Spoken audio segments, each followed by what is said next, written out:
Retro Hangover is supported via Patreon by listeners like you. We'd especially like to thank patrons Lyle McCarnes, Ashton Ruby, Randall Quiggle, Tony G, Stud Still Smash the Milkman, Keith Gasper, Raging Demon, Miss Peachy, Mass Keaton, Dischimera, Ozzy Garcia, JC, Megan Caruso, Andrew Liguori, Lunchbox, aka The Disgruntled Gamer, Adam from The Good, the Bad, the Backlog, Rick Firestone, Dave Jackson, Jenny E, Retro Overdrive, Soha, Parallax Puddles, The Emperor, Storm Beagle, Matt, aka Stormageddon, B. Ross and Van Fernal from Super Garbage Day, Gary Heather, The Retro Vixen, Eric Guess, Nomad from the Retro Wildlands podcast, Ash Events, Alan Bingham, Mike the Ref from Backbreaker Gaming, Ryan Player One,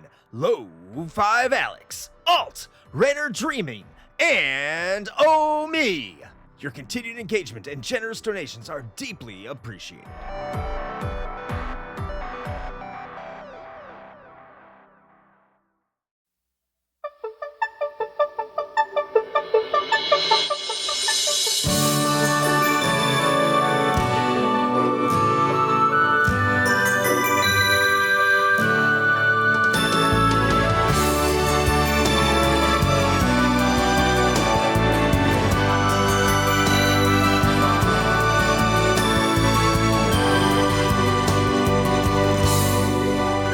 Welcome, everybody, to a special edition of the Retro Hangover podcast. We have a great show for you today. I'm sure you already saw what it was by clicking on the episode link. It's kind of hard to miss out on what that is, but just in case you didn't see, we are doing an interview today with the localizer himself from Working Designs, Vic Ireland. Happy to have you on the show today, Vic. Good to be here. Awesome. And thank you so much for taking time and joining us. Before I get into some questions, we also have Coury from My Life and Gaming joining us. I said My Life and Gaining. Maybe you're doing a gym show. Hey, how are you doing, Coury?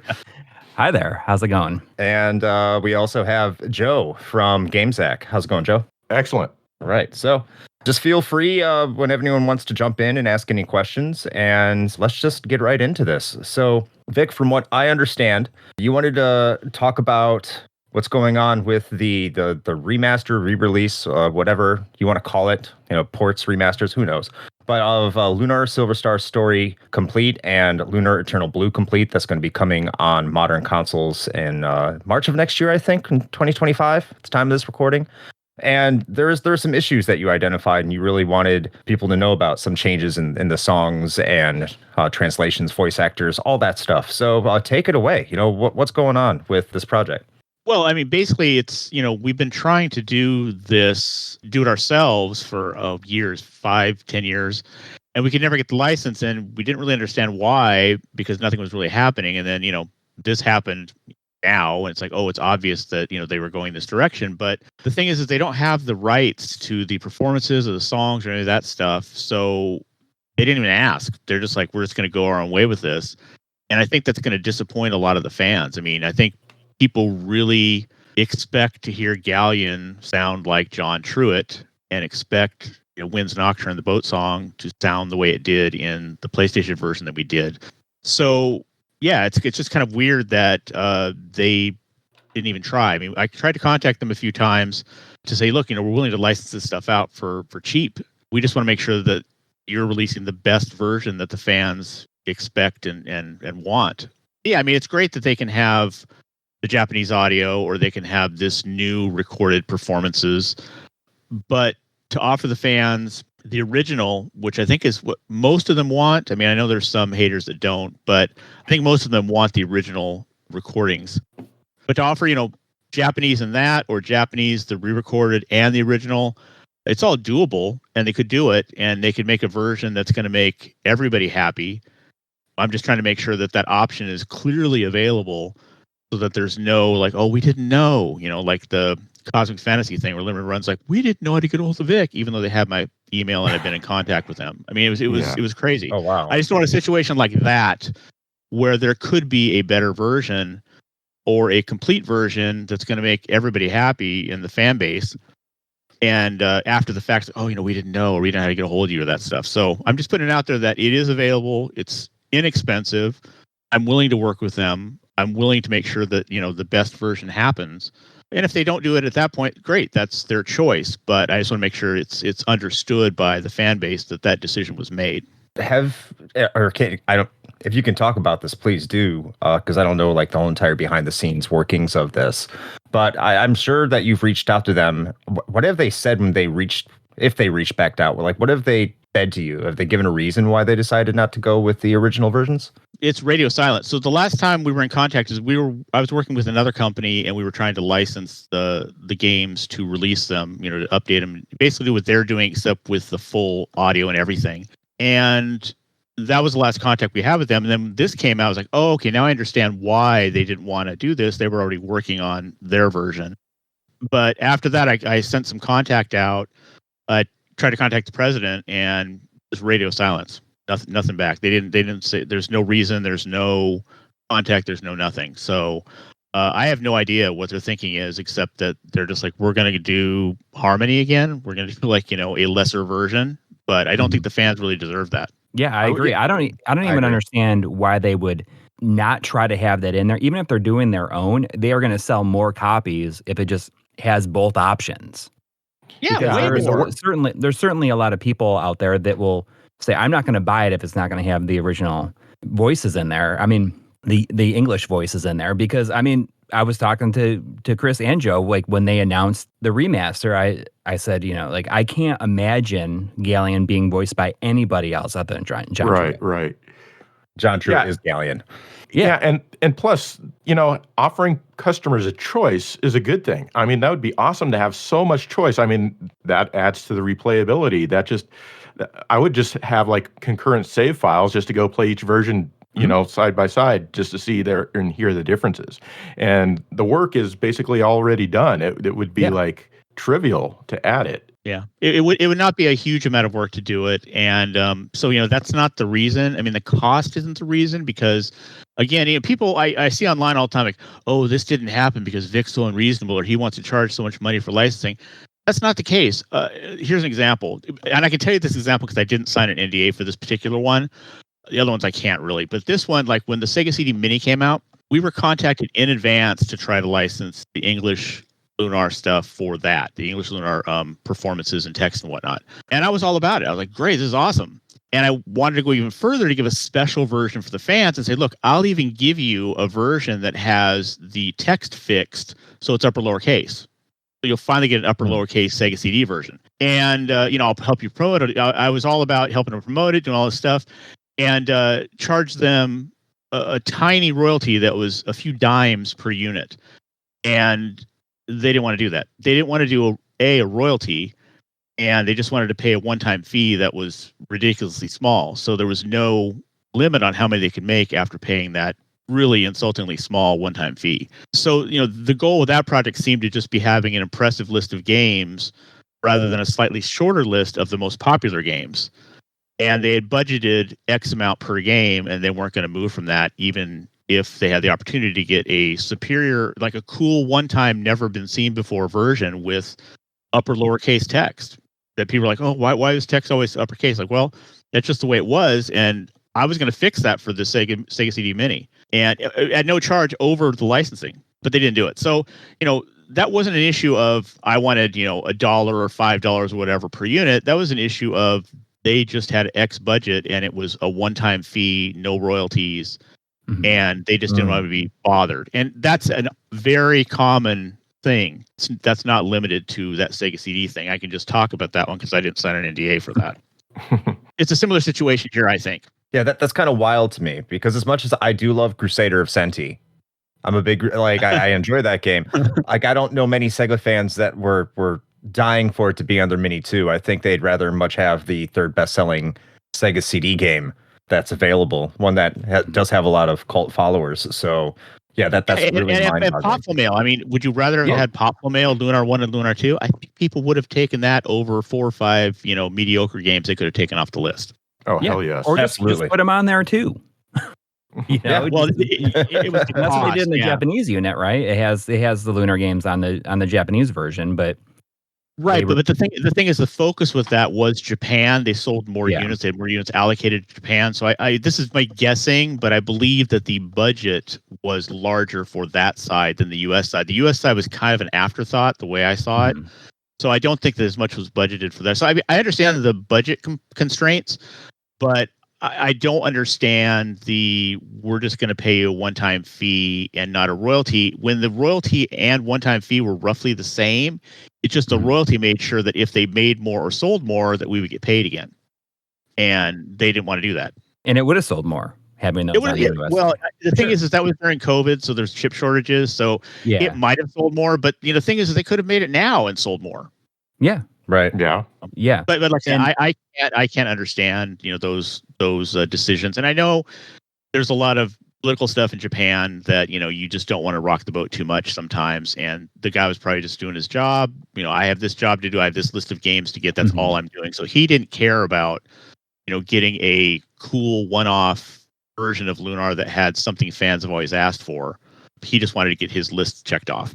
And it would have been great to have the Sega CD version, like a new version of the Sega CD version of Silver Star, like that. Yeah, it would have been awesome. But that's they had their own agenda. But like I say, I'm just using that example of A, I'm willing to do cool stuff for the things that I get involved with, and B, the royalties would be like, oh, he's so unreasonable with his royalties. No, I'm talking about cheap royalties. They're not expensive at all. I mean, like also in the case of this Lunar thing, I would be willing to offer cool extras for this version to make it extra special, because I've got outtakes. We could finally do non-bleeped outtakes, fully unedited outtakes. Tons of outtakes. We have other outtakes that we didn't include. We could add outtakes. I have tapes, like we're talking audio cassettes back from the old days of people auditioning. So cool. Auditioning for the characters. It could be like a super deluxe awesome version. And I'm willing to do that and help out. Exactly. It could be like the coolest remaster ever with all this cool extra performance stuff that they're just not going to include, because again, I think they haven't talked to me, so this is just my impression by getting no response back. But is they're doing a similar thing where they're just checking the boxes to get a release to get revenue. That's it. Too bad it couldn't be Digital Eclipse doing it. They could do a Gold Master series of Lunar with all this extra material. I mean, like I said, there's just so much cool stuff that could be done. And I'm way off in the weeds, but like if they end up going with limited run games to do a physical version, that would also suck. Because it's not going to be the special version that everybody's expecting. It's going to be a check the box kind of version, and it's going to sell less than it would if I did it or somebody else did it, because they have big problems with poor support, lackluster deluxe packs, just general issues that people have had with it in the last year or two. So it's going to sell less with them than it would elsewhere. And if I was doing it, I would, you've seen my deluxe packs. You saw what I put into them. I put a lot of, and I've thought about this for 10 years. What would I do if we did something like that? We have the unproduced Punching Puppet Alex. That'd be cool. Oh, yeah. That'd be really cool. You could have an Alex to go with your Punching Puppet Galleon from the original. Or we could do a Magic Emperor Galleon and a Galleon combo one where you can put the helmet on it and change the costume and have both. You could have a Magic Emperor Galleon. You don't think Limited Run would be open to entertaining some of those ideas? Maybe, but they do it bad. Oh, that's true. The thing is they don't have a great track record recently of doing awesome stuff well, and I'm extremely picky about manufacture and how the products come out. So absolutely. I wouldn't trust them to do it right. But anyway, so if they go with that would also suck. We still have access to all the original voice actors. I talked to them. I just talked to Kathy, who did Lumina like a month ago. And we could do like interviews with them. We could do like convention panels. We could do all sorts of cool stuff to promote it, that I think fans would really dig. And then we also have the unproduced Lucia and Borgen sculpts for the punching puppets of those that didn't get as far along. But I have the sculpts. I need a Borgen punching puppet. Yeah. I mean, it'd be great. I need to line all of these up. Yeah. Yeah. I mean, on top of my shelf there. Sky's the limit on the deluxe version of that. It could be done really, really well. But again, I have no feedback from GungHo. I don't know what they want to do. If they just wanted to do the license and performances and, at least put those in the game offer as an option, and that was that, that'd be fine too.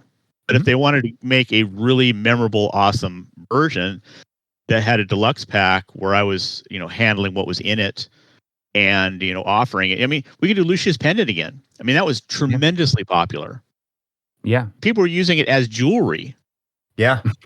I have a couple friends, when I talk about Lunar Eternal Blue, and they got, that deluxe set that comes out with the pendant, and they're like, I used to wear that to school all the time, and like I got picked on, but I didn't care because I thought it was so cool. It's like, oh, where's it now? It's like, well, I wore it all the time, so I lost it. I'm like, oh, well.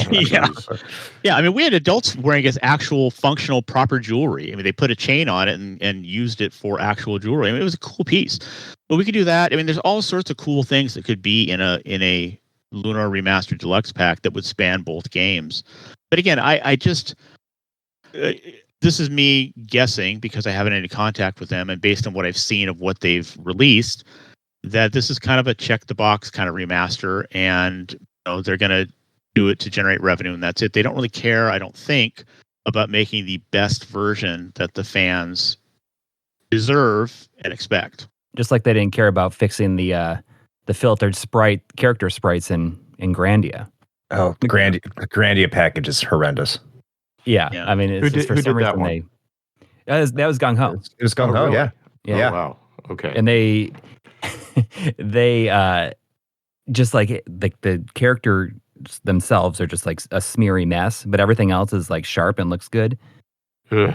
And I don't know why. It probably is a memory issue, I'm guessing, but who knows? That's all fixable. The thing too is that a lot of Japanese games, having had extensive experience with them, are not programmed fantastically, and so there's a huge amount of memory waste. Like when we would go in and do a game, especially where we added features, added DualShock or added up the resolution, did all sorts of things that we've done in games over time. That was made possible by optimizing the code that was there that was sometimes duplicated 4, 5, 6 times in memory when it could have just been made into a function and called once. So, my guess was that was probably a memory issue, but I don't think it was unfixable. I think that it could have been optimized and but again, that's back to caring about making the best possible game for the fans. And Grandia deserved it. I mean, come on. Yeah. Yeah, it did. Yeah. And, even as someone who has a soft spot for the rather bad English voiceover in Grandia, like I was like, oh, I'm glad that they were able to use those original voices. I don't know why they're not reaching out to you to use the original voices, like good original voices. They probably owned that performance because our contracts were always that we retain that. So maybe with Grandia, the performance was baked into the original cost, and they owned it from then on. I don't know. So I know you talked about Kathy, the voice actress for Lamina. And have any of the other voice actors reached out to you? As like John Truitt reached out to you, as Jennifer Stigel reached out to you about this new release and whether or not they wanted to lend their efforts to it? No, I don't think they're even aware of it. I mean, like I said, I see them casually on a social basis. Reading is a small town. I mean, we're 100K or whatever, but that's a small town. So I just occasionally see them. Kathy actually called me out of the blue, and we just talked for a while. But I don't think any of them, because for them it was a job they did 30 years ago or whatever, 25 years ago. They're not living Lunar. Mm-hmm. I'm sure they understand like what it meant to a lot of people. Oh, no, John especially. He gets fan mail. He gets crazed fans. I mean, people contact him a lot out of the blue. And it was funny because he works for a charity now. Well, I don't know if it's technically a charity, but it's kind of that kind of thing. It promotes Reading as a town or whatever. But for a while, when Lunar was out, he worked for a family planning clinic. He was the director. And people would come in and hear him talking that had played Lunar, and it would freak him out because like, oh my God, Gallion's in another room. But they were there for family planning, pick up some condoms or something, and they hear Gallion in the other room. Different kind of punching puppet. Yeah, for sure. I mean, I feel like, this will help get the word out, but I wonder if any like if you could gather up anybody you still talk to regularly, and maybe you could start some sort of, or like everybody could like start some sort of I don't know, like a grassroots kind of thing to get people talking about it. You know, like Kinda like shoot some Operation video, Rainfall. like talking about it and put it online and let it kind of go from there. Because I guarantee you that if fans know this is on the table, like they are going to push for it, especially these days, because fans are like crazier than ever about this kind of stuff. Yeah. Well, I mean, I don't want to make it a negative/bad situation for GungHo. So, I mean, this is really probably all I'm going to do is just to put it out there and make sure that people know what's at stake. And if they want to contact GungHo and make it clear that, yeah, we want this, please do it. That's great. But I don't want to be pressuring GungHo to do something they don't want to do, or they've decided they don't want to do. You know, it's their thing. I'm just saying that this option is on the table and available, and I'm willing to do it, and I'm willing to do these cool extras so that the fans get the version they deserve. Because, you know, Lunar's been out a number of times since I did it. It's never sold anywhere close to what we sold when we did it. Not even close. Like not tiny fractions of what we did. You know, and you know, in my personal opinion, all the versions after we did were inferior in some way. Some very inferior. But you know, it's never come close to it. And I think that just because the heart was missing, and you know, they have the chance here because they're using our text with a remastered version, they could perfect it by including those performances. And that's a choice they have to make. Maybe they've already made it. I don't know. But, you know, that's the way I want to put it out there, make the offer, you know, make it known publicly so fans know. And they're not going to get we don't know how to contact Vic, like the Lunar Games thing did with Cosmic Fantasy. And sort of leave it there. I don't want to push them. I don't want to, you know, make a big campaign or anything like that. That's not the plan. The plan is just to say, look, it's available. It's inexpensive. I'm willing to do some cool extras. Fans are going to get the version they really deserve. Yeah, and then just leave it with GungHo and the fans, so they can work it out. Absolutely. And I'm there. I'm available. The stuff's available to license. You know, because I just don't want to make it a bad situation. It's never been my style, and just kind of, you know, leave it at that and see where it goes. Yeah, especially all the extra stuff. I think that's important because I do think a lot of people associate those Lunar games in particular from that era with bonus content. Like getting all that additional stuff and just being able to hear everything you're talking about there. I think that would be exciting for a Lunar fan. As just like crazed as they are, because Lunar fans are a dedicated bunch. They're very loyal. Giving them that, because that's the market that you're appealing for with Lunar, not necessarily the casual one. You know who you're going to get coming to you to buy these games with Lunar, I think, at this point. And it seems like an oddity. That you're putting yourself out there, you're holding yourself out there, and you're like, hey, I'm offering this, and they're just kind of ignoring you. I guess a follow-up question similar to that is, did you go through anything similar with Vi? Because I tried playing the new release of Vi, and everything's different as well. And because I'm so familiar with the original, it didn't jive with me at all. I thought there's no fart blast wind in it. Come on. Everybody wants that. that was one case, honestly, where I went a little too far in hindsight, but it was still funny. You know, you got to have a gas mask to make it when they fart you across to the other island. I mean, it's 100% me. But no, that was the situation again where they went off and did it on their own, and because they did it on their own, the version that they have, the code that they have, was missing a lot of the improvements that we made in the Sega CD version. So it's just not there. Yeah, and that was I think the one that came out on Steam in the last few months was based on the iOS port or something like that. Right. Which I bet you there's aspects of Lunar that's going to be based on that iOS port as well. I don't know. I think that they're remastering pretty hard and probably just from what I saw in the trailer, and I only saw the trailer, which was very weird to hear that with that song. It's like, okay, here's the song that I wrote, the English one, and it's got this older person singing it, which is supposed to be a younger person because it's about youth. So that was odd. It was like, wait a minute, what? Where did they get this person? Because they're too old to be singing that song. There was definitely a lot of confusion I saw from people saying, like, is this the same song? I can't tell. Like, it sounds like the same song, but there's something off about it. Yeah. It just was not Right. I mean, like, okay, in auditions for Lunar, when I was auditioning for a singer before Jenny came on, we had somebody do the audition who was a fantastic singer, but she was an opera singer, and she sang the songs like an opera singer would sing them.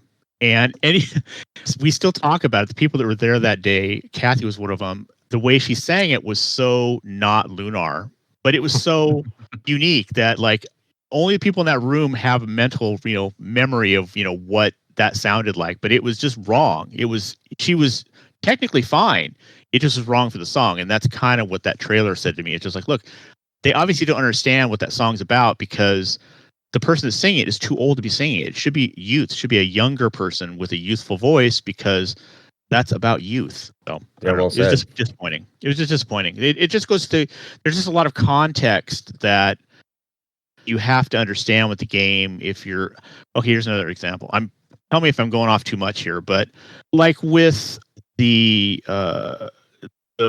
sort of references that I put in Lunar that were related to our reality, the Galleon being an ABBA fan, that kind of stuff. Mm-hmm. Right. People would get upset about that. And I don't think what they I know what they didn't understand is that our worlds were created. They were connected. Like I had a, I don't remember if it was a snack or a drink or a lunch. I just remember the venue with Shigema and Kaboka. I think it was between PlayStation Lunar 1 and Lunar 2, or might have been between Sega CD and Lunar, or Sega CD and PlayStation Lunars. And Shigema was talking about the Dragon Master thing and how to play up the connection between our world and Lunar. And so he said that his original idea was to make the first Dragon Master Neil, to connect it to our first man on the moon, Neil Armstrong. Mm-hmm. But he chickened out, and he decided to obscure it by making the first Dragon Master Louis, who had arms so strong. So Louis Armstrong. Mm-hmm. To connect the Armstrong to the Neil, and then players would get the connection between Louis Armstrong and Neil Armstrong as the actual first man on the moon in our world. But he lost the nerve to do it. He didn't do Neil. He went with Louis. And I think that was too obtuse for people to put together. So I think a lot of people didn't make that connection. And I asked him, why he didn't just go with the Neil, because I thought it was fine. And I didn't really get a clear answer. I think it was kind of like a Japanese circular spiral logic kind of thing, on a problem. It's a different way of thinking. But I came away from that meeting thinking that, okay, Lunar definitely took place in a time before ours or an alternate version, which is why I made Galleon an ABBA fan and put other anachronisms and references in the US release. I leaned into that really heavily and openly. But I really kind of think that what Shigema was onto was a multiverse thing. He didn't really know how to express it yet because that wasn't really fashionable then. But he was way ahead of his time doing a multiverse. He has a gift for storylines, and that's even more cool and relevant in 2024. So in terms of like multiverses and stuff like that, are you saying that there's like potentially like more plans, like a more expanded Lunar universe? Because it just kind of stops it too. Now, we didn't get Magic School here in the West at any point. One where Dragon Song doesn't exist? Yeah, that'd be the best world. Yeah, that's the trash version. Yeah. Oh my God, I'm sorry. Yeah, thank you. But no, like I say, I think it was left open for that. But really, I'm pretty sure there'll never be a proper Lunar sequel, because really the heart of Lunar was Studio Alex. Studio Alex did Lunar. They were Lunar. And Gaijinworks sued them out of existence. They don't exist anymore. So there is no more Studio Alex. And I think without Studio Alex, there can never be another proper Lunar. I mean, Shigema's still around. Some of the components of Studio Alex are around. The other guy Shigema worked with, last I heard, he was at Sega. But, Studio Alex is gone. And unless Studio Alex is put back together, I don't see there being another Lunar, because they have to be working together to make a correct Lunar, as far as I see it. It's kind of like a Dragon Quest without the original 3 people there. Like there's going to be something missing. Yeah. Well, I guess we'll find out. You can feel it. Yeah, you can feel it. Yeah. But no, I mean the whole Shigema thing, where he was really kind of onto the multiverse thing way, way ahead of time in the 1990s, was really cool, and there was a lot of cool potential with that. And like I say, once people understand that, the references I put in the English version, where I leaned in much harder to that, make more sense. But but yeah, like I say, I would love to see another Lunar. I mean, I have somewhere a document for what they were going to do for Lunar 3 with some basic ideas and storyline and stuff, but that never got produced. Oh wow. Yeah, that would. Yeah, well, the thing is, super interesting. it was after Studio Alex, so it was a less than version. So I think that's why it never got produced. In a way, I'm kind of happy that there wasn't, because even if they did a new one now, somehow it worked out. I don't think that it would have the same feeling. Like, things have changed too much. And one of the things I like about the Lunar games is that they feel like so innocent for like a portion of it, and that is something you rarely see in RPGs these days. And and I really appreciate the fact that, you know, that there wasn't a 3, in the same way that I really respect the fact that you know, say like Phantasy Star, like after Phantasy Star 4, like they ended that and they said, okay, this is good, we're going to let this be. Like, sure, they can do like the online stuff, but it doesn't touch those original games. Like, they would, I can't think of anything that I want less than a Phantasy Star 5. Well, you know, the reason Phantasy Star on cartridge came out in the US from Sega was because of me. Oh, really? Yeah, I want to hear this. It wasn't supposed to come out. They had rejected it, and I found out about it because I was dealing with Sega Japan a lot. And they rejected it, so I was dealing with Sega Japan, and I found out it was rejected. I was like, oh my god, I will absolutely license it. We'll do a cartridge. I don't want to do cartridges because they're very expensive up front, but I know that this will sell a lot of games. So I was talking about, it's a great game. There's no problem with it. I was talking about licensing it, and then Sega Japan went to Sega US because, you know, they had an adversarial relationship. Let's be honest. And they were like, well, look, if this is so bad, I mean, this is not the first time this happened. Actually, there's other games this happened with too. But if this is so bad, why is Working Design's all hot to get this game and bring it out in the US? Because we're going to license it to them.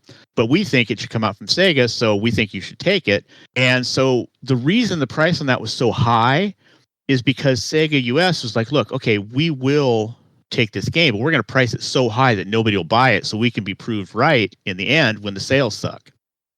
So, because that was like $100 for that game when it came out. It was super expensive. It was way higher than anything else.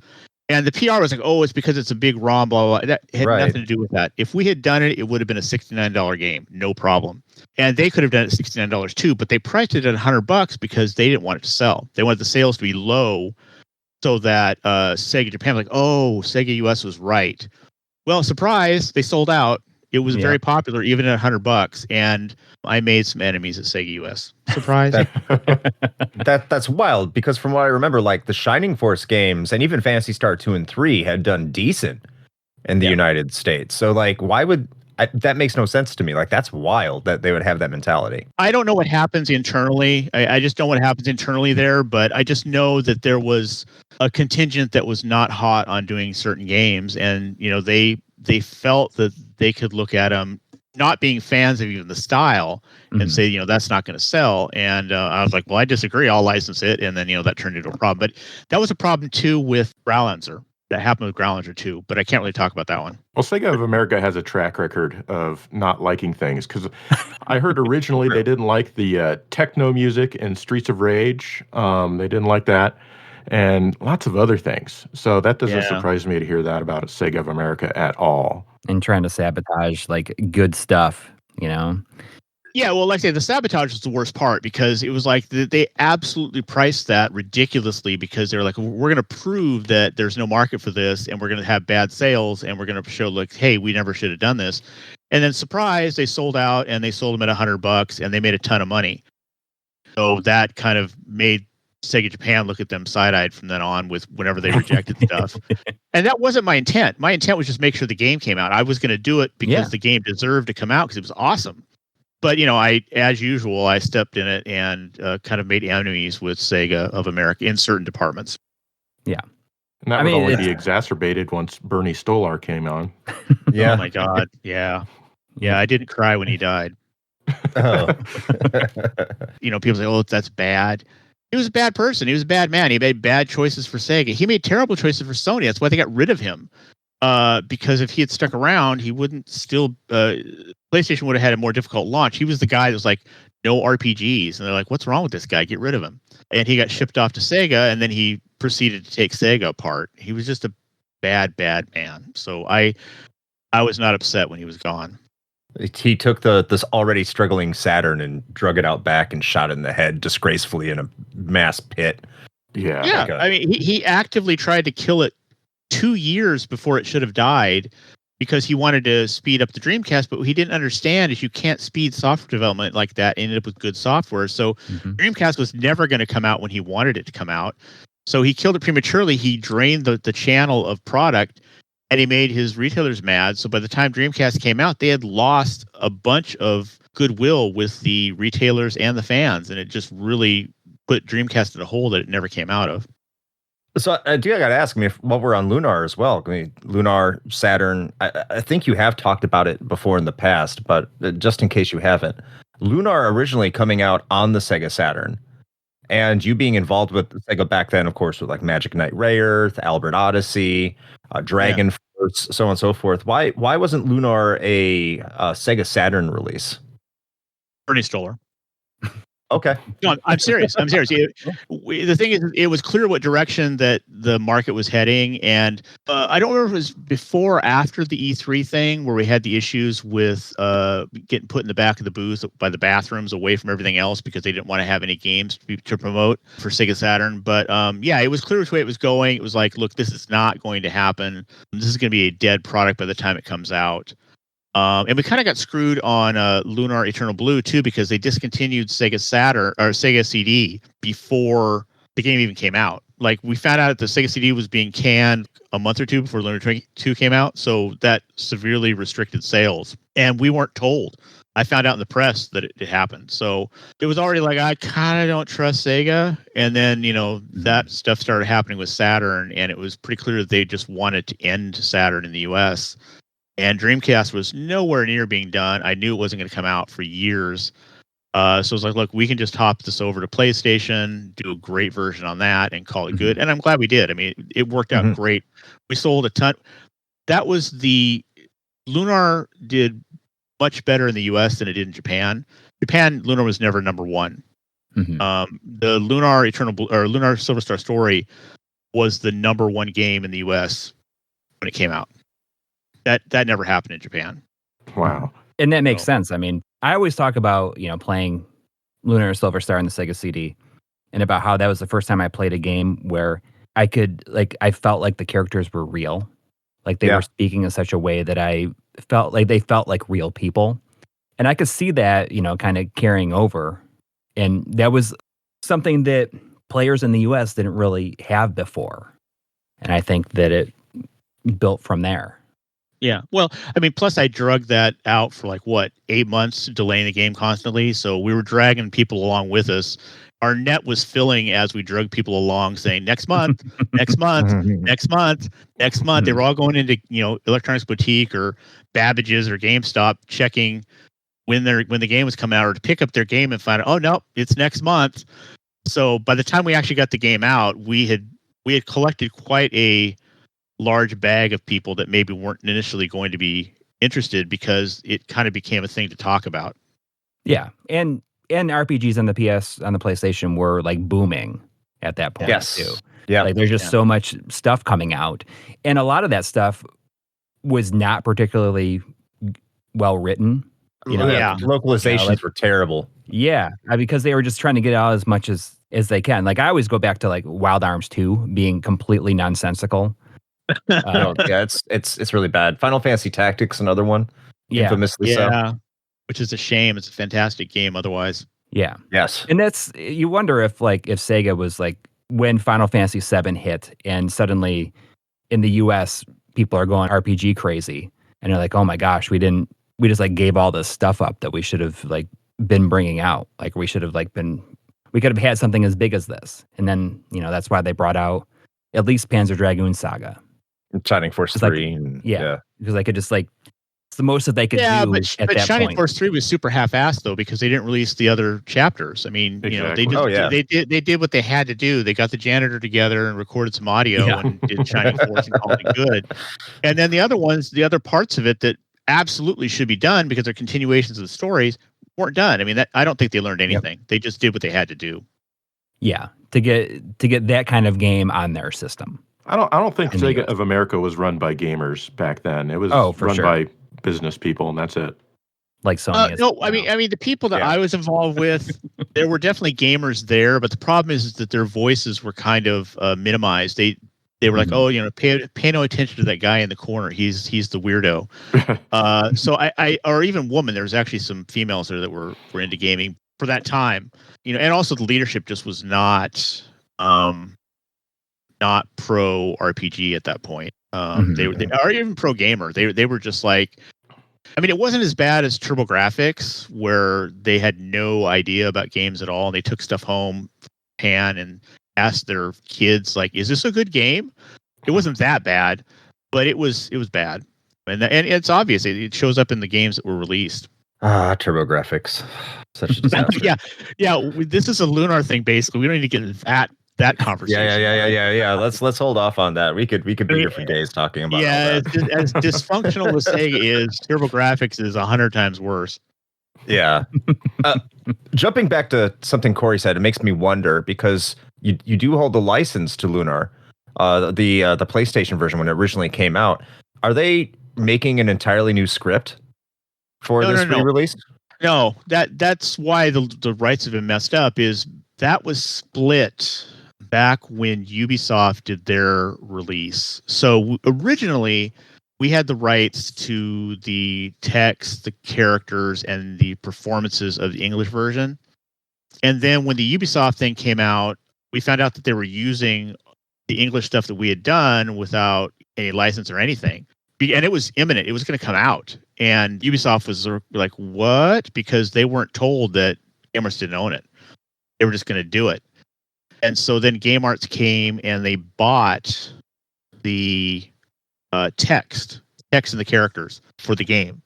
So that was purchased. So they own that. And that's how Harmony happened with the kind of bastardized Working Designs text, because with Harmony, they had all the text available. They could have just done it as it was, but they wanted to shoehorn in their fantastic writing. And it made for really weird, uneven. I played the intro. Oh, you didn't get far enough. It was just the intro playing it. You didn't get far enough. Basically, but even that part text was like, I don't really even want to play it because it's unnecessary to have that portion. Yeah, it was like, well, what the heck? But no, you would be going along and I'd be okay, recognize, and then it's like, oh, well, this sentence is new, but it goes with this sentence, but they don't understand the voice of the character, so it's like somebody else said it, but it's the same character saying it. The text that was added did not have the voice of the character that they were writing. So it made, and again, normal, casual people or maybe even casual fans might not have noticed. But for me, it was very clear. It's like, this does not sound like Kyle would talk or whoever at all. It's like somebody else started talking in the middle of this sentence. So that was odd. But so it was bought during the Ubisoft release. And that was primarily for naming because they used things like the Grindery, which was not a Japanese name for that. It was called the Magic Castle or Magic Tower in the Japanese release. Oh, okay. Grindery was a U.S. thing. I made that. The White Dragon was Fighty in the Japanese version. I made him Quark because I made him 1 of 4. It sounded better. I made it sort of a subatomic kind of thing, like they go together. It made a lot more sense as Quark, the Tetrarch of the Dragon Tribe. That didn't exist in the Japanese version. So that was bought. Text was bought. The naming was bought so that they could use all those names that they had already used and had no idea that Gamearts did not own. And then we retained the performances. That's how the rights got split up. So to me, from looking at the trailer, it looks like they're using the Working Designs text for the most part. I don't know if they've added to it and then used Working Designs lyrics for the songs and had somebody re-record it who's totally wrong for the song. Yeah, it's going to be weird. It does not feel right. Yeah, like I say, if you're going to do that much, do it all the way. Yeah, finish it. Because the thing is like, look, we sold over 250,000 copies of Lunar 1 back in the 90s. Now they could sell multiples of that if they had the perfect version. And they're almost there. They could be there. And if, fans are getting unbleeped outtakes, extra outtakes, auditions, all sorts of cool stuff is possible. Plus all the original, nostalgic songs and audio performances. They'll have the perfect version. They're going to sell a lot more games. So I don't know why they wouldn't do it. But again, maybe they didn't get those messages. Maybe they never saw them. But that's why we're doing this, is to make sure that it's clear and out there and the fans know and they know. And if they still decide they don't want to do it, great. That's their choice.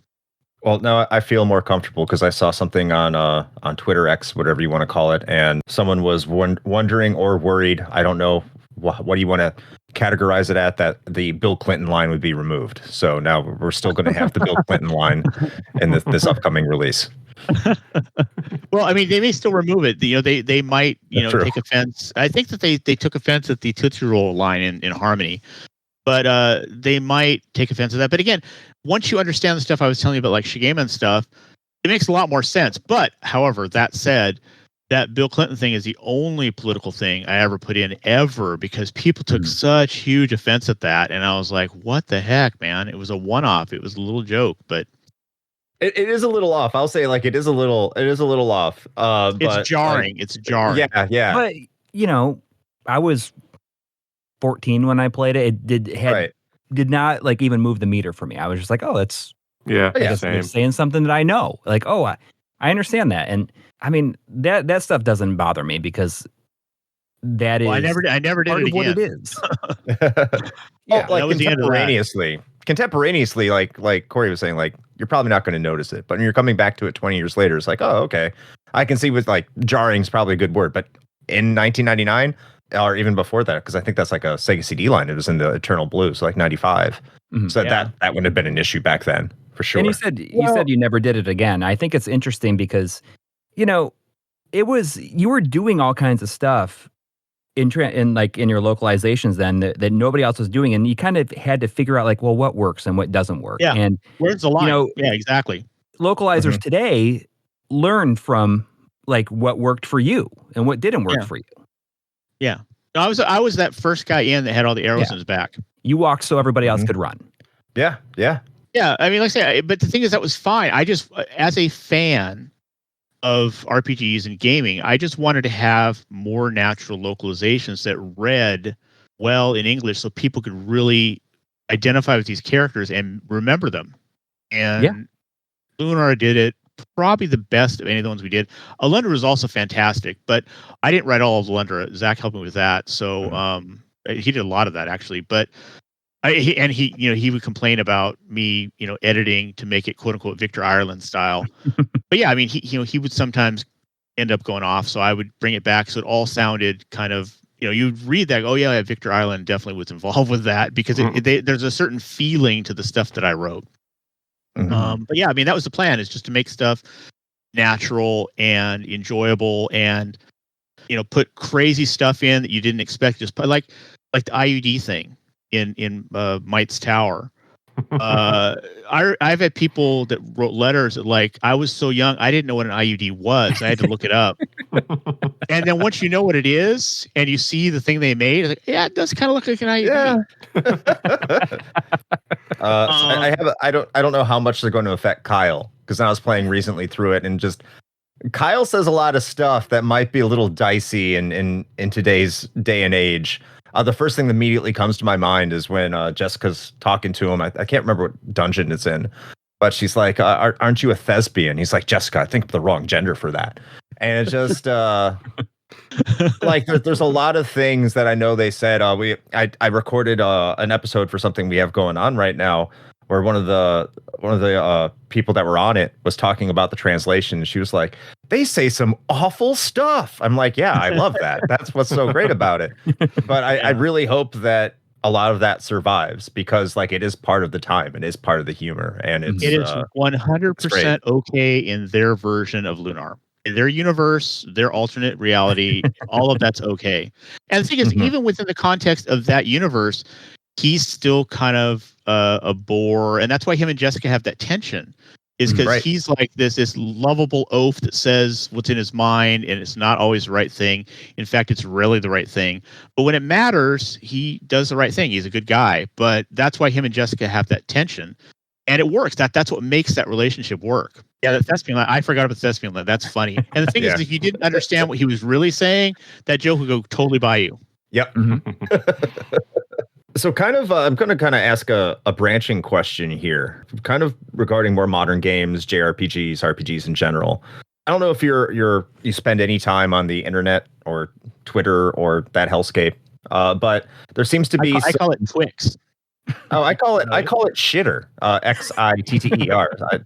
That's how I commonly refer to it as. But there's been a discussion, a kind of heated discussion. I've also seen it on other shows where, like Resonant Arc, where there's this conversation going on about localizations and about how there's this discussion whether or not a localization should be like true and form to its original content the way that Japan wrote it, or should localizers take a ton of liberties with the content when they bring it over here? I don't think there's much of an argument that when you were localizing, you took quite a few liberties. So I don't know if you are aware of this. That's because I was localizing. What you're talking about is translation. There's two things. You can do a translation where you make it, completely slavish to the Japanese. That's a translation. When you're doing a localization, you make it enjoyable in the same way to a new audience in a different language. I was always localizing. I don't think I never translated. Matter of fact, even back to Kadash, which had almost no text, I was absolutely off the map doing stuff with that was not in the original game. So I never did translations. I just did localizations, and they got more and more liberal as I went. I mean, even with Cosmic Fantasy 2, I remember we got a lot. And the characters wrote the way I talk. So, and I read a lot too. So, I don't know. I hear the characters talk in my head, and I know how they're supposed to speak, and that's how I write them. I write them how I'm hearing them in my head. And so, like when Nova attacks you in Cosmic Fantasy 2 with the sort of Yoda-looking guy, the line in the box is Nova is pissed. For me, pissed was a throwaway line. It was no big deal. Like, Nova's mad. Nova's upset. He's raging. People were so freaked out that it said Nova is pissed, that the word pissed was used in a video game in 1992. We got literal letters about it. It was unbelievable because for me, I didn't think, I don't think it's even qualifies as a swear, but No. People looked at it as a very, very upsetting turn. But yeah, no. So localization, translation, what you're talking about is it sounds like people are debating whether games should be translated or localized. The second you're localizing, you need to absolutely change stuff so that you don't lose the content, you don't lose the storyline, you don't lose the voice of the character, you don't lose what makes that character or that scene or that game great. But you adapt it so that the people in the new language get the same feelings, or even if you do it really well, get better feelings, longer feelings, more memorable feelings. So yeah, you're absolutely talking, or what they're talking about without knowing it is they're talking about translation versus localization, 100%. Yeah. And there's definitely a lot of people complaining about like, oh, I don't like localization. I just want it to be exactly the same. And it's like they don't even realize how bad that's going to read. Well, the thing is for those people, I say learn Japanese and go to Japan. And the thing is like with I don't know if I told the story before, but I don't know if I told this one before, but there was another case where somebody wrote a letter to me after doing that, after learning Japanese and going to Japan to work for a Japanese company because they were super weebed out.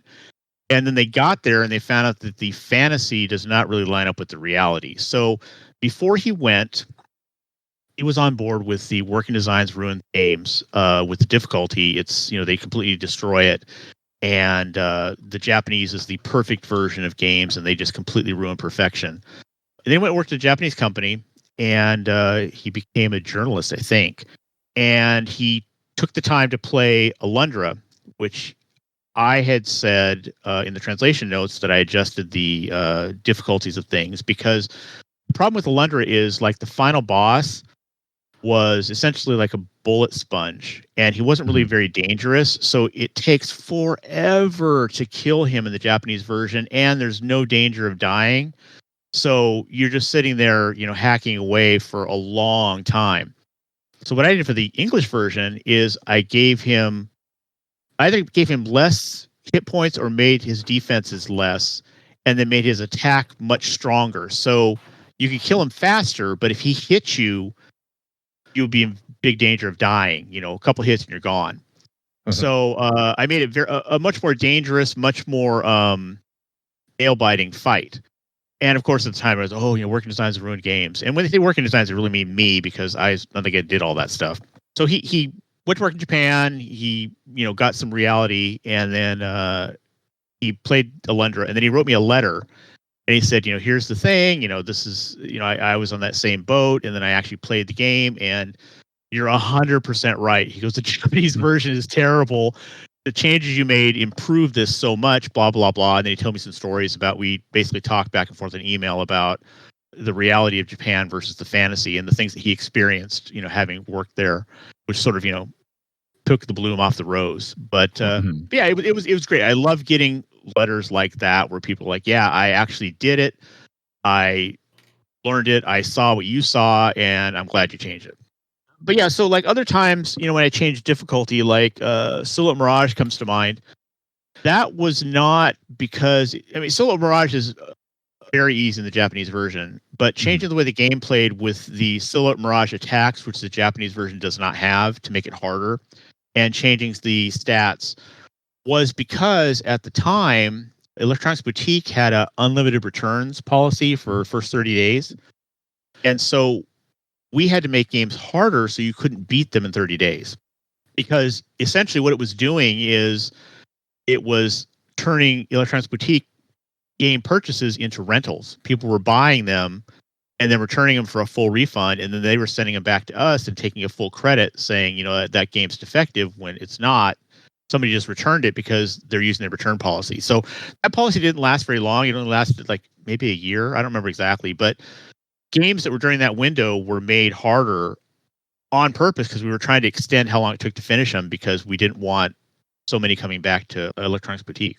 So how do you feel about when you go to, or you hear about sites like CD Romance, for example, that have these ROMs and ISOs where they maintain your localization in terms of the script and the voices and everything like that, but they return all the like Japanese difficulty and statistics settings, like what unworked design, the unworked versions. What's your feelings when you see those?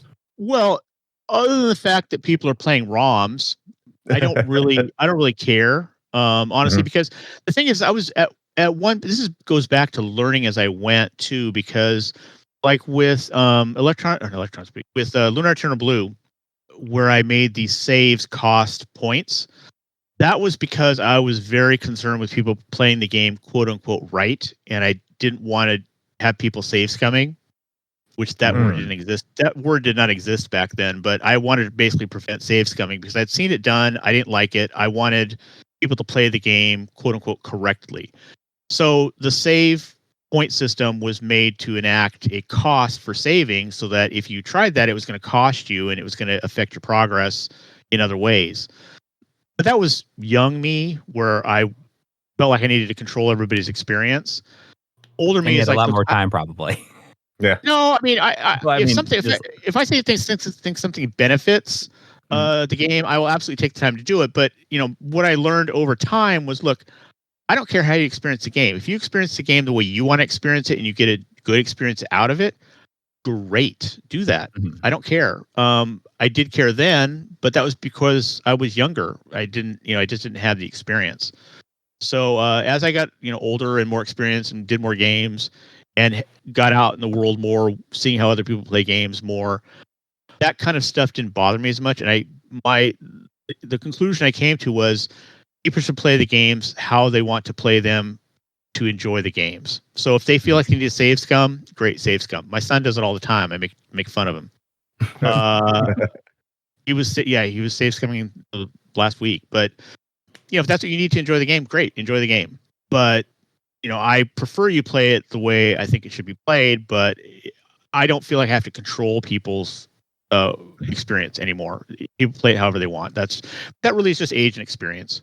And I didn't have it back in the mid 90s. So I guess this is the perfect opportunity to ask a follow-up question to that, which is if there's one game that you look back on, be like, I really want to relocalize this and do some things differently when I bring this over to North America. Does anyone stick out in your mind? Do it totally differently or just fix some things? Just like, it doesn't matter. It has to be totally different or not. Like there's this one that's like, man, I wish if I could get back and be in that time again, this is the one I'd like to just make some tweaks to and really get out in a way that maybe I overlooked some stuff or maybe I would have done some things differently. Probably Vi, honestly, because I think the bones of the game were good, but I was just trying to make it kind of fun with what we had. That's why we added the blast wind and the gas masks. And although that vortex game, yes, I was just going to say the gold vortex, I would do that again 100%. I would do that in more games. I love that feature because people are not expecting to be punished in a game for doing stupid stuff. I'm pretty sure it's in the manual too.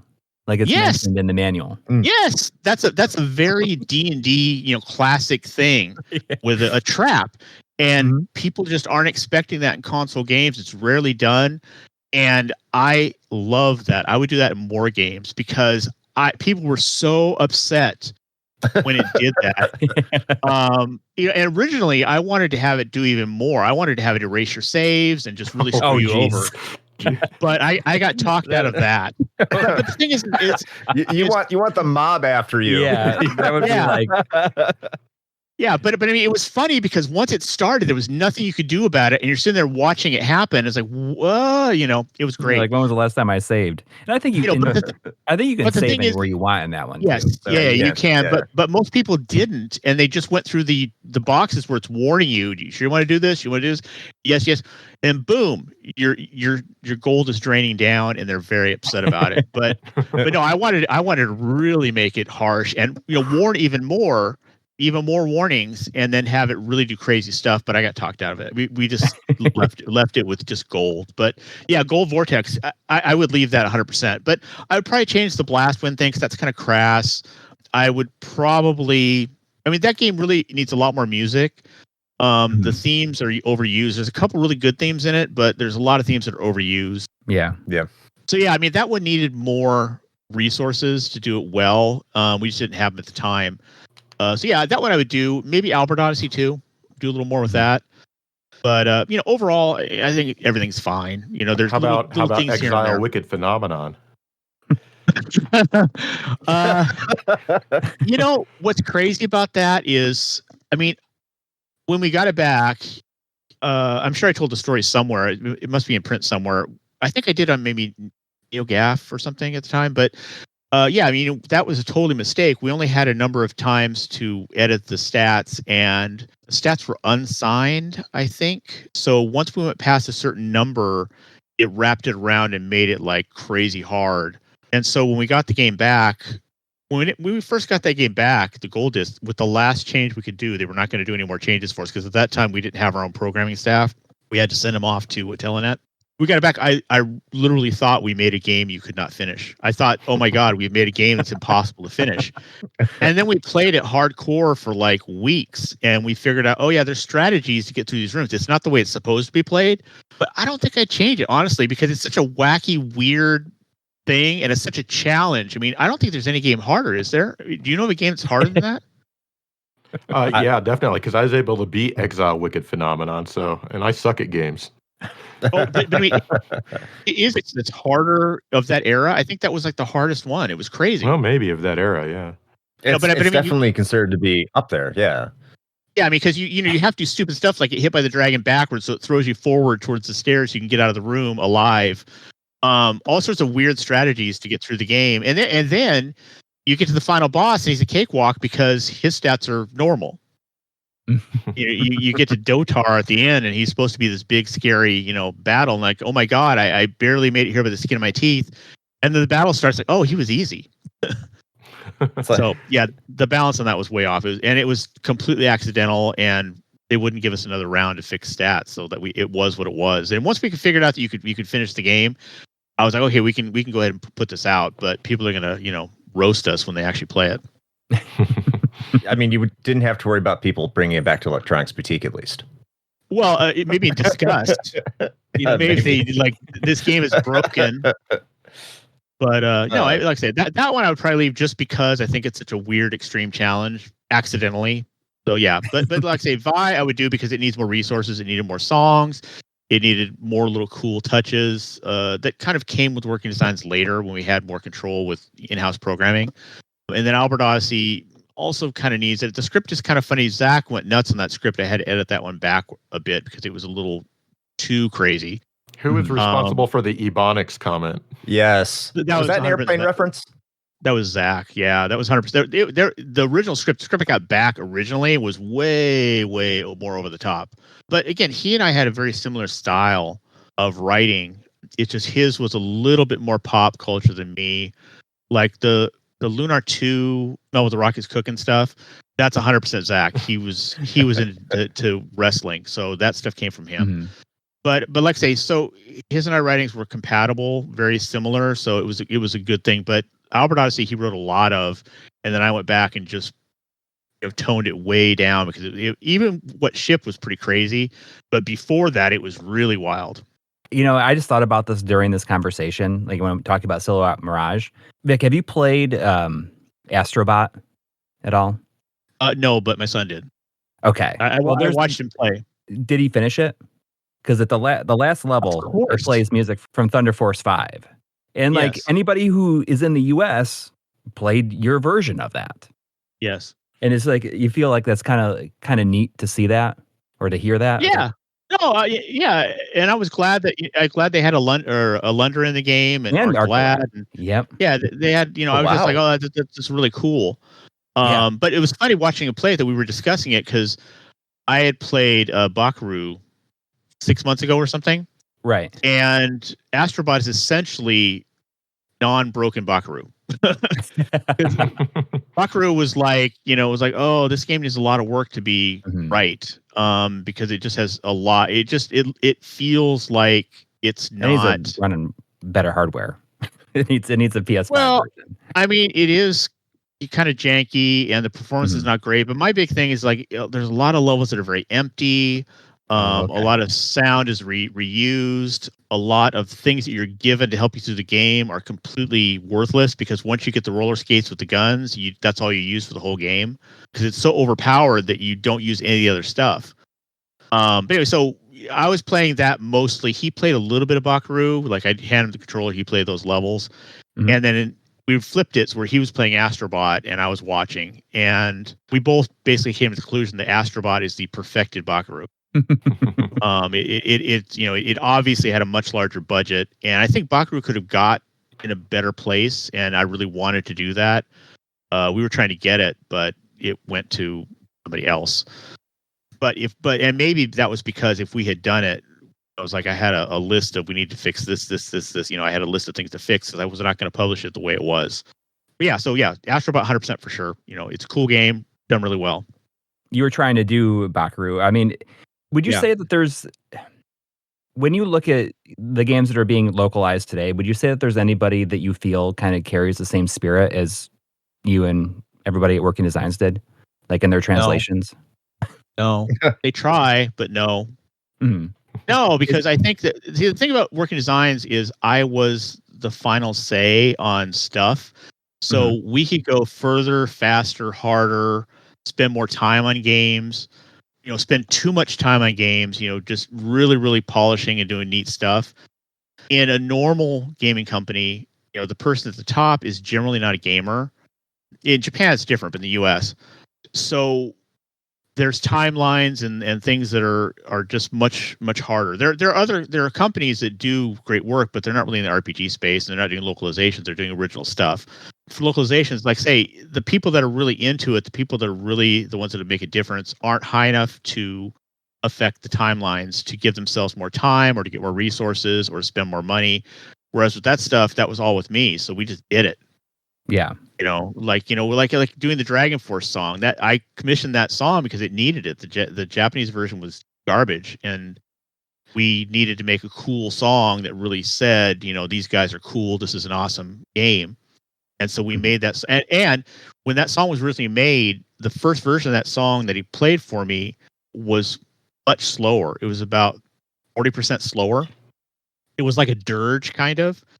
And I listened to it and I was like, oh, no. This is the right song, but you've got to speed it up a lot. And so he changed the tempo, and the one we released is the tempo we did. And when he played it for me the second time, but the tempo increased, my hands were sweating just from listening to it. And I was like, that's correct. That's it. You did it. That's the right sound. So like I say, we just spent time doing stuff like that. And I don't think it's because people don't want to. I mean, I think there's some very mediocre companies doing localizations that are really closer to hybrid translations. But, I think there are people out there that are passionate. They're just in a structure where they can't really change the timelines or change the budget or whatever, or do like the crazy deluxe packs that I would do where I would just like, we're doing this and we're doing this and we're doing this. And that's just the way it was, just what we did. I mean, like Ark the Lad, that originally was going to, and I have the samples. We got as far as making the samples for that version. When you open the flap on the box for that, that was going to play the Ark the Lad theme like a greeting card. Oh wow! And we got it done, and I still have the little chip that plays the Ark the Lad theme that was going to be integrated into the games. But I think we ran out of time, or we weren't selling enough. Wasn't enough interest because we only sold, I think, like 60,000 units, which is pretty low. So it wasn't enough to pay for including it. And that was the cool thing about doing deluxe packs for everyone is we basically spread around the cost. So you got really, really full feature deluxe packs. You think about like the Lunar deluxe packs for $69, how much you got in those was crazy. But the reason you got it for $69 is we didn't offer a standard version. Everybody got the version for $69. Whereas we had done a standard and a deluxe pack, you would have paid $120, $130, $150, whatever. But by doing it for everybody, you got it at a relatively low price. It was like $10 more or $15 more than normal. And you got a really full feature deluxe pack. So, but anyways, yeah. So like the Ark the Lad thing, that was going to play the song when you open the flap. There's a lot of stuff like that I had experimented with, or that just never quite got there. That probably would never even get past the I want to do this stage at other companies localizing games, because they just get cut off. Like, we don't have the budget or time for that, or that's frivolous or whatever. But frivolous is fun. I mean, that's what fans dig, is they open something up and they're not expecting it. Because I was never going to tell anybody about it. I was not going to say, hey, it's going to play the song when you open this flap. I was just going to let people open this flap and hear the song and like freak out. That would have been cool. Do you think that, I know that you were heavily into getting your games released digitally on the PS3 and PSP. Like the Ark the Lad trilogy came out, and Alundra. With Monkey Paw, yeah. Yep. I mean, do you think that that's possible for that to happen and release on, like, say, the PlayStation 5? They're doing like their whole like. We're trying. It's an anniversary thing. We're trying to get it done. Please write Sony and say you want it, because we have been trying. Yes, all that stuff. Yeah, I mean, it seems crazy not to bring out at least the Ark the Lad games, especially after he was in Astrobot. It's just we're trying to do as many working designs ones as we can, and we're offering all of them. So yeah, please write Sony and say you would like them as a fan. And the offer's there, the talks are there, they're productive. We'll see what happens. But yeah, I mean, absolutely, because it was available one time and then it went away. So it just needs to be converted over so it works on their newer stuff. And that's not a technical hurdle, that's a business hurdle. So hopefully if they get enough people saying I want this. I mean, I know they're getting. I know it's out there online, because I see posts online saying, oh, this is the month Alundra gets added to PlayStation Plus. And I'm like, not this month. It's like not happening this month, because they haven't talked to me. So I know it's not happening. But no, I mean, absolutely it is the goal. We have been working on it for quite a while. And yeah, I mean, it'd be great. It's an anniversary sort of season. So yeah, it'd be a perfect time to get that stuff back up. That actually brings up a question for Sega, because Sega seems to be a little bit more approachable now than maybe 30 years ago. Just a gut feeling. But especially with the success that Atlas has kind of brought to them now that they own Atlas, and they have Persona, Metaphor, all these things are going off. They're really cool experiences a lot of gamers are into. Is there any likelihood whatsoever we could see them perhaps bringing back a Dragon Force? Or maybe like bringing that back into modern consoles like a Switch or a PlayStation 5? Yeah. I mean, that's another conversation that's been had. I don't know where it's going, because it seems kind of aimless. And Sega Japan is involved with that too. So, maybe not even on Sega's platforms. Maybe on other platforms. But yeah, I mean, it's absolutely a conversation that's been had and is ongoing. I mean, because Dragon Force is what everybody wants for sure, 100%. Right. Yes. But other people want like Ray Earth. Yeah. Ray Earth, Yeah. Absolutely. Ray Earth is a gorgeous game. It's easy. It's fun. It's a good experience. A little over the line in some of the comments on that game too. Some of the things they say, I'm like, oh, that. Some of them are like, ooh, that is a regret game. Where some of the things they say, I'm like, ooh, that's cringe. But maybe we'd fix that. I don't know. But not very many. But there's a few that make me go, ooh. That wouldn't have licensing issues though because of the anime tie-in. Clamp, yeah, that's a Clamp problem. So I've been told that Clamp is not a problem, but I don't know. My experience with Clamp was it was always kind of awkward, but that was through Sega, so I might have been getting the Sega version of problems, and maybe Clamp is awesome. So I don't know. That's just all been talked about. I was kind of surprised they even wanted to try that because. I was like, oh, that was such a terrible experience to get that game made with all the missing code and the licensing and them trying to change the names of the characters at the last minute after we'd already recorded them all. Yeah, it was because they did. Have I told that story? Do you guys know about that? No, I haven't heard. I'd love to hear it. Okay, so I'll give you a short version of it, or short as I can do it. So we had problems with the code because a whole chunk of the source code was missing. So we made the deal, we paid the license fee, we had programming in house, so we had programmers working on it. They got the game, on and were trying to build it, and there was a big section of the code that just wasn't there. So we kept asking for it, and it turned out that was destroyed in a flood or a fire or something, and there was no backups. So that's one of the reasons the game was delayed for so long. That was like the last Saturn game, and the reason it was the last Saturn game that came out, even though we licensed it years earlier, is we had to rebuild the code by pulling binaries out of the libraries on the production disks, and then insert them into the built code that we were making of the English version. It was tremendously tedious. So we did that. And then after we did all of that, and we'd spent years doing that, we got a design document, a style Bible, whatever, that had different names for the characters. And they're like, well, we need you to use this because this is what the anime is going to have in the US. The names they're going to be using. And I was like, well, we can't do that. We already recorded all this with the Japanese names, Hikari, Umi, and Fu. And I don't know. Have you guys watched any Rare Earth anime in the US? I never watched it. Yeah, I've watched the whole thing. Okay, so did they use Hikari, Umi, and Fu, or did they use an enemy? Yeah, so they originally wanted us to change all the names and have Umi be an enemy, like a sea enemy, which is terrible because it sounds like you're saying an enemy. Yeah. It was awful. Yeah. And then Hikaru, they wanted to change to something that had to do with fire. I don't remember what it was. I just saw the folder today that has all that crap in it. But anyway, so they changed these awful names, and they wanted these names to be used because they were doing these for the anime. So I guess maybe they abandoned that after we were like, no way. But yeah, I was like, we just can't do this. We recorded all this audio with these other names. We're not going to do them again. But yeah, so that was one of the crazy experiences of Rare Earth. But yeah, so I mean, I hear people wanting to do it, and I was like, yeah, that's great, but it was such a bad experience. Even though I think it's a neat game, and I love the graphics, and I love the vibe, I just have bad feelings about it when I see it. On the production side. I can imagine. Fair enough. I have bad feelings when I see it too, mostly because of the price tag at my game store.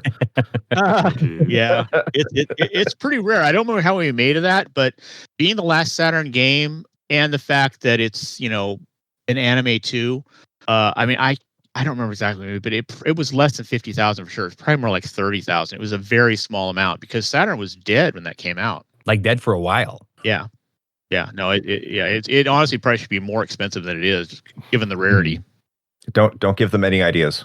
Right. Yeah.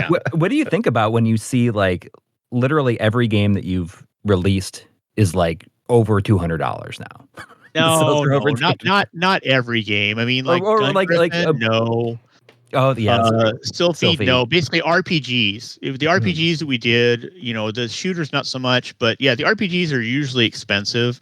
They ebb and flow, but yeah, I mean they're quality product. They're cool. They're fun. People have a lot of nostalgia playing them, and nostalgia is expensive. I don't know if you've looked lately, but nostalgia is very expensive. It's yes. I totally forgot about those. I did not. But I have a question. What is the deal beyond? I mean, you may have explained this before, but behind the Spaz name, because every time I say that doesn't work in 2024. No, right? It's like Australians especially do not like that. No. Yeah, it was supposed to be like a fun, hip, hyperactive, twitchy, hopped up, meth-addled, gamer kind of thing. And it says all those things, but in 2024 it says something else. Yeah, I just remember when we had signs made that were like baby on board with the Spaz face, and it said Spaz, and they had a little sticker. And at the Atlanta E3, whatever year that was, they did it for like 2 years in Atlanta. I had one of my employees go around, and they were sticking those in the taxi cabs windows. So we had Spaz all over Atlanta, and 2024 that'd be a problem. We'd be canceled immediately. Yeah, but it went away. It went away because it was that label was made specifically for shooters, because my thing was we did the RPGs because I love RPGs and they are profitable. They were all profitable. The ones that didn't sell great. And that's another thing too, is people are like, oh, those deluxe packs working designs out of business. No, that's not what it was. Canned by basically Sony having a new product manager, Amanda Brooke, who's terrible. I'll say it again, Amanda Brooke. She's terrible. Fortunately, she's unemployed now. She blocked all our games. They wouldn't approve them. And when you don't approve games, the games don't come out. There's no money, and you go out of business. And I told them that, and they didn't believe me. But anyways, that was the reason. But the deluxe packs were always profitable. Some of them wildly profitable, and they allowed us to do cool stuff. Like shooters. Shooters never made money. We lost money in every single shooter we did. But the reason I did shooters is because I love shooters. I thought the market needed shooters, and I tried to bring over as many as I could. And that's why we created the Spaz label, to do like, hey, this is the shooter label. But it's a good thing it died, because Spaz would not have aged well. Also, thank you for calling them shooters and not shmups. Oh no, yeah, that's very weebable. I can't call them shmups. Yeah. I've started adjusting that mindset too. So I'm learning, Joe. Thank you. Or call them STGs. Shooting games. No. Yeah, call them whatever you want. I don't care. But yeah, shmups, I don't really like myself either. They're a shooter. Shooter's a shooter. Yeah. Vic, have you thought about like doing any kind of Kickstarter release again, like you did with Summon Night? I got my wonderful edition back there, but yeah, that's the thing with the wonderful edition. I mean, have you seen a deluxe pack like that? No. I mean, that was a crazy deluxe pack, and that's the level of quality that. I mean, granted, we didn't sell a ton of them, but with like a Lunar, we would sell a ton of deluxe editions if they were like the wonderful edition of Summon Night. I mean, you had make it like that big. It's like the art book, you had the poster, you had the fantastic box, you had the plush. What else was in there? You had the pin. It was book packed in there, and the art book. You're right. Yeah. And the art book was the full like history of. It wasn't some crappy little pamphlet. It was like a full hardbound, dust jacketed history of Summon Night that had all the games that came before. Yeah, so something like that would be fantastic for Lunar. But yeah, I don't know. I mean, I just games are hard. They're really hard to do, and I want to do something that's not a slog. That's why we were trying to work with another company to get the stuff, licensed and remastered and brought out, and that just did not work. I was like, no, this isn't gonna. This is after spending years, like 4 years, it was like, yeah, I don't think so. But yeah, maybe some. I'm not gonna say no, but in the meantime, while waiting for this game stuff to come through that I've been trying to work on, I fell into this pinball stuff because I've been a pinball guy forever, and I started making mods for my pins, and people were like, I want to buy that, and then that turned into a business. So I've been doing pinball mods for 5 years. That's turned into a legit business that makes good money. A nice change of pace for sure. Well, I mean, pinball was always in my life. I always played pinball, so I was always doing it. I just wasn't doing it for money. But now I can scratch the itch of getting a new pin all the time because I quote unquote have to bring it in to do the mods for it. So it gives me an excuse to buy every new pin that comes out. Which so my wife's like, "Why are we getting another pin?" I have to mod it. Yeah, but so I'm doing that. So it's not like I'm doing nothing. Maybe if I was doing nothing, I'd be like, "Oh, I've got to do another game." But the game thing is so hard. The last one we did, the Summonite 6, that was such a bad experience with getting screwed by the distributor. They basically ran off and stole $500,000. That I'm just like, I don't know. It kind of takes the wind out of your sails, Yeah. So I'm not saying never, but there's a lot of stuff to overcome, and getting smacked with a $500,000 loss because the distributor ran off with the money and then declared Chapter 7 bankruptcy. So there was zero chance of recovering any of it. Kind of sucks. But so I see games all the time. Like the Bakuru, I was really hot on. I was like, oh my god, Goemon! It's a Goemon game, and then I got it. It's nothing like Goemon. It's basically a Super Mario less than, kind of a wackier Super Mario with worse play mechanics and emptier levels. But so I'm still looking at games. I'm still going, hey, I maybe do this or maybe like to that. But it's much more casually and much less aggressively. But yeah, so maybe I'll leave it at maybe. I still am a gamer, and you can't really take that away. You can't take that out of somebody, but it's a little bit, the games that appeal to me are much less common now as of RPGs or action games, I guess, because Bakuru's an action game. And also some companies are hard to deal with. Konami's and Capcom's of the world are tough. They're just tough to deal with. Konami's kind of getting back into the console thing, but for a while that they wanted to be exclusively a slot machine company. And maybe they're coming back from that, I hope. But yeah, it's just there's a lot of considerations. I don't know. We'll see. Everything's a lot more complex. I assume at this point. I'm not saying no. I'm just saying I'm not doing nothing. So the pinball thing is enjoyable, and I get new pins every month or two. And when you have a new pin, it's like you get a shiny new toy to play. It's like, oh, this is fun. I want to do this for a long time. Yeah. So I would love to do another game, but it would have to be the kind of game that appeals to me, the RPG kind of thing. Maybe an action game like a Goemon, but there's just not a lot of them out there, and the ones that are out there usually have some kind of a bidding war on them, and people that win those wars are not interested in doing a fan-centric game. They're interested in getting a game out, and I don't like that. So this will be my last question. I'm not saying it's the last question, but it'll be my last question here. When I think about like the collector's editions of today, I largely attribute that to what Working Designs did, starting with Lunar and Lunar Eternal Blue. I mean, at least for the console market, because I think back in the early big box PC days, you had like Ultima that came with cloth maps and little trinkets and stuff like that. But really in the console space, you really didn't see that until Lunar Silver Star Story Complete.